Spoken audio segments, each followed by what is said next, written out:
जिला झांसी उत्तर प्रदेश से मैं नीतू वर्मा। मेरा काम है आप सभी को संविधान के प्रति जागरूक करना। देश के समस्त नागरिकों को जय लोकतंत्र जय संविधान। आप मेरे पीछे संविधान की प्रस्तावना की कुछ पंक्तियां देख रहे हैं। इसके शब्द हैं, हम भारत के लोग संपूर्ण प्रभु संपन्न समाजवादी पंथ निरपेक्ष लोकतंत्रात्मक गणराज्य। इन कठिन शब्दों पर मैं पहले वीडियो जारी कर चुकी हूं। अब संविधान की प्रस्तावना और क्या कहती है, चलिए देखते हैं। उसके समस्त नागरिकों को, किसके समस्त नागरिकों को, यानी कि भारत में बसने वाले समस्त नागरिक। अब इनको क्या प्राप्त कराना है, तो इनको प्राप्त कराना है न्याय, जो ब्लैक कलर से लिखा हुआ है। अब न्याय 3 प्रकार का संविधान की प्रस्तावना में दिया गया है, सामाजिक, आर्थिक और राजनीतिक न्याय। जैसे कि नीचे भी लिखा हुआ है सामाजिक, आर्थिक और राजनीतिक न्याय।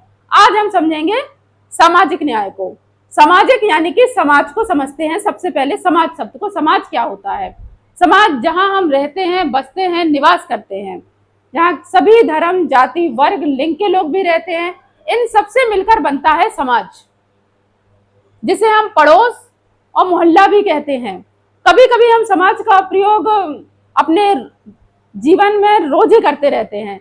जैसे कि हम अपने बच्चों से कहते हैं कि अगर तुम एग्जाम में फेल हो जाओगे तो समाज में हमारी बेइज्जती हो जाएगी। ऐसे ही कई बार हम समाज का नाम का प्रयोग करते हैं। अब हम समझते हैं सामाजिक न्याय क्या है। अब इस सामाजिक न्याय को समझने से पहले हम नीचे की कुछ पंक्तियों को समझेंगे।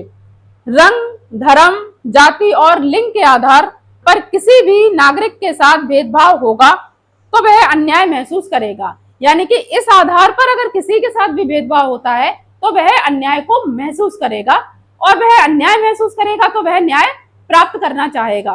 तो वह न्याय प्राप्त करेगा, तो उसी को कहते हैं सामाजिक न्याय। कैसे भेदभाव महसूस करेगा? रंग, यानी कि रंग के आधार पर वह भेदभाव महसूस करेगा।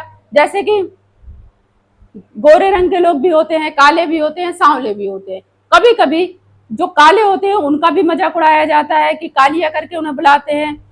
गोरे होते हैं उन्हें भूरा कहते हैं, यानी कि उपहास उड़ाया जाता है उनके रंग को देखकर। तो वह भेदभाव को महसूस करता है वह व्यक्ति।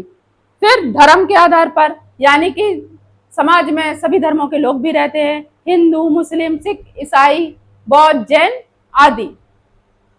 कभी कभी क्या होता है, हम लोग सोशल मीडिया के माध्यम से भी देखते आ रहे हैं, हिंदू है तो तिलक को लेकर उसके साथ भेदभाव होता है या मजाक उड़ाया जाता है।